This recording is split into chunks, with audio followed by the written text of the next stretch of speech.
pas encore passé au stade de l'écriture, mais l'envie, elle est encore là, heureusement d'ailleurs. Oui.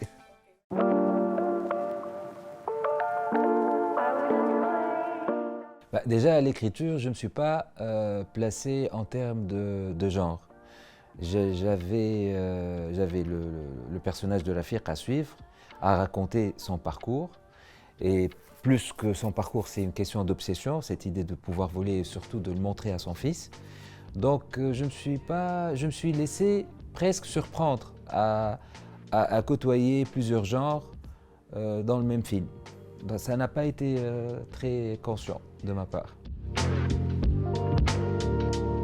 Et donc pour le vol, là aussi c'est purement ludique, c'est purement le plaisir d'écrire. Parce que si je me suis arrêté à l'époque à la faisabilité financière déjà, parce que je savais que ça allait coûter de l'argent, d'une part, et d'autre part, il faut un savoir-faire. Donc du coup, à ce moment-là, je me suis autorisé juste le plaisir de l'écrire, sans me projeter au jour J où il fallait que je le fasse pour de vrai. Donc à l'époque, je suivais le cours de l'histoire, sans vraiment me poser cette question de pouvoir un jour le faire.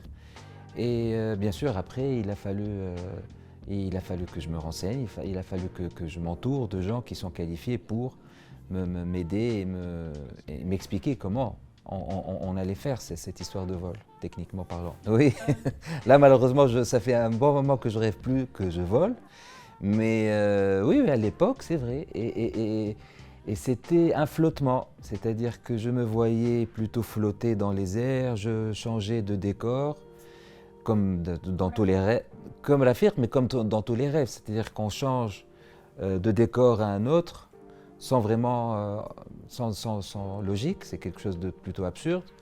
Et ce que je me rappelle, c'est que quand je m'apprêtais à me réveiller, j'essayais de prolonger ce moment entre deux et de ne pas me réveiller pour essayer de retrouver un peu cette sensation et pas de la recréer, mais en tout cas de rester le plus fidèle au sentiment que j'avais quand je flottais un petit peu.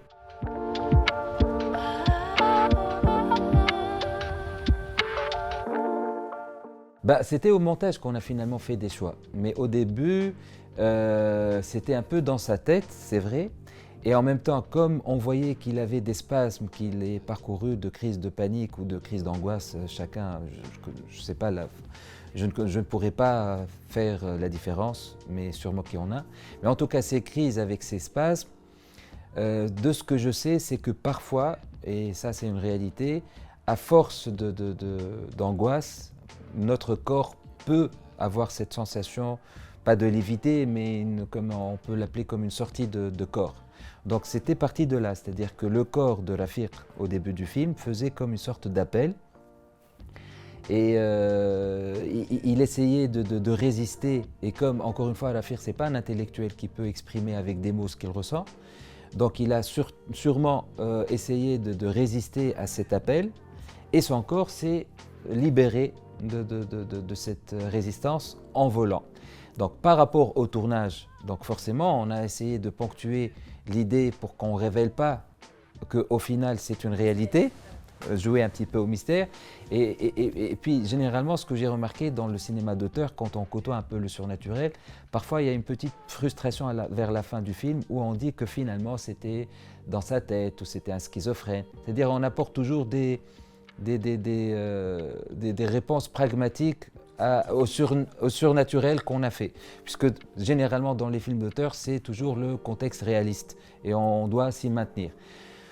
Donc pour ce film-là, je me suis autorisé l'idée que oui, pour de vrai, malheureusement là on est en train de spoiler le film, mais oui, il peut voler, pourquoi pas, on fait du cinéma et l'idée c'est que dans notre banalité, dans le quotidien très réaliste dans lequel on vit, la métaphore, c'est ça en fait, c'est que dans cette banalité, derrière la porte, il y a toujours l'espérance de voir qu'il y a une petite poésie, quelque chose qui peut se dégager de notre vie de tous les jours, qui peut nous permettre de voir la vie plus merveilleuse que ce qu'elle est.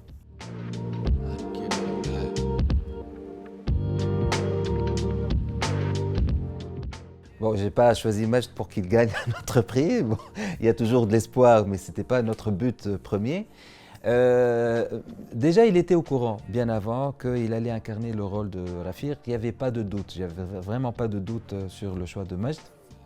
Donc je savais qu'il allait incarner ce rôle. Avant même de commencer l'écriture, je lui en ai parlé. Je lui ai dit qu'il y avait cette histoire d'un type qui... Enfin, donc il était au courant et je l'ai écrit pour Majd.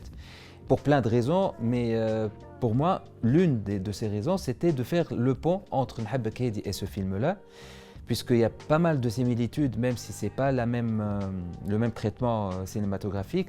On retrouve un petit peu le conformisme, l'idée de ce personnage qui suffoque et qui fait des choix dans sa vie.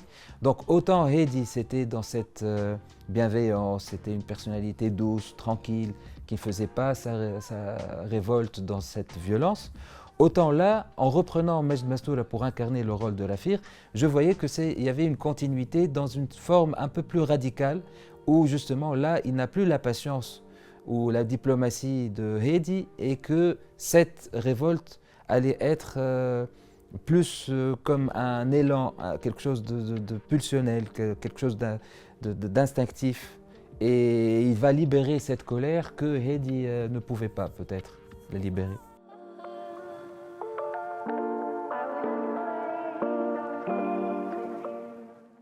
Oui, oui, il cherche plus, parce qu'on voit bien que Yassine, dans le film, le fils de Rafir, il vit dans un cocon. Donc normalement, on s'occupe bien de lui, il fait son conservatoire, il va dans une école privée. Donc normalement, il est dans ce qu'on appelle le schéma, pas positif, mais en tout cas ce qu'il devrait, ce qui est bien, le meilleur qu'on puisse donner à nos enfants.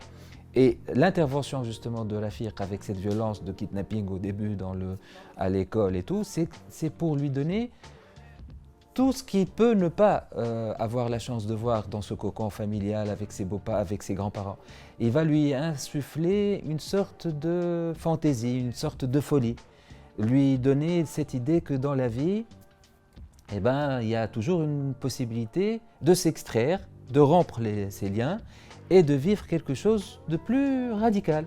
Radical parce que je crois vraiment fermement à cette idée que la radicalité, parfois, il ne faut pas en avoir peur, il faut peut-être la cultiver, peut-être s'autoriser quelque chose de plus fou, de plus extrême. Ben, je suis père, donc ce que je dis dans mes films, malheureusement, je n'arrive toujours pas à le faire dans ma vie. Je dois l'assumer parce qu'après, quand on est confronté à la réalité, c'est vrai que j'essaye de mon mieux de donner quelque chose de plus libre, de plus fou, mais toujours dans une manœuvre un peu plus cadrée.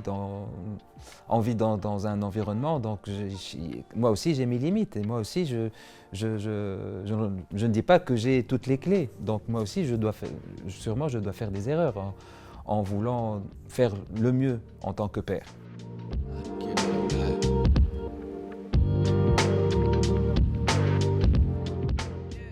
Non, bah, ce n'était pas le point de départ, mais en tout cas, je l'assume. C'est la psychanalyse, la psychiatrie, c'est beaucoup plus un état d'esprit qu'une maladie pathologique pour moi. En tout cas, je n'ai pas les compétences d'en parler. Ce n'est pas mon but de donner des précisions sur ce sujet.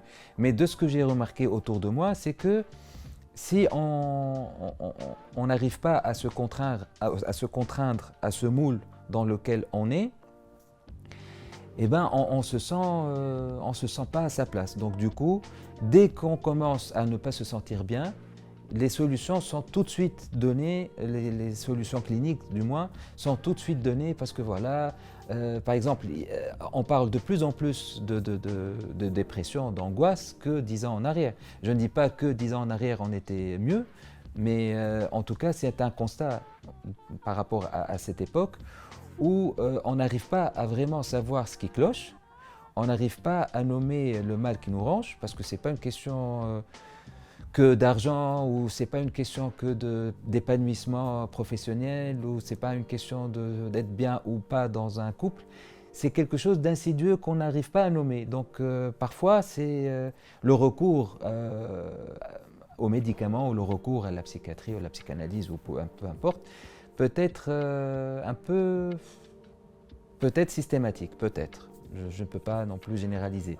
Mais en tout cas, dans le film, ce qu'on peut comprendre, de par le rejet déjà de Rafik au départ, parce que la belle-mère lui dit « tout ça ne serait pas arrivé si tu avais accepté le traitement ». Et puis après, dans la deuxième partie, on voit l'alter ego, parce que le personnage joué par Salma Zridi, c'est justement l'alter ego, c'est comme un jeu de miroir. On retrouve beaucoup de similitudes. Elle a cette colère qu'elle n'arrive pas à exprimer, mais petit à petit dans le film, elle s'autorise justement cette colère. En même temps, elle prend les anxias, elle est angoissée, son mari est désemparé, il n'arrive pas à cerner le problème. Et puis en gros, c'est finalement, tout comme Rafik, c'est quelqu'un qui n'arrive pas à se sentir bien dans la place qu'elle a peut-être elle-même choisie. Hein. Je ne dis pas que c'est la société qui nous impose ce choix. Pas seulement tunisienne. Bon, tunisienne forcément puisque je vis dedans, donc je m'inspire de cette société. Mais je ne crois pas que notre société vit des mots particuliers à nous en tant que Tunisiens ou Arabes ou musulmans. Je crois que c'est beaucoup plus propre aux sociétés modernes où on n'arrive pas à se sentir complètement épanoui, complètement heureux, à pouvoir être à la fois épanoui dans ce qu'on fait dans la vie et épanoui dans sa famille ou dans son couple. La balance et le dosage n'est pas toujours trouvé.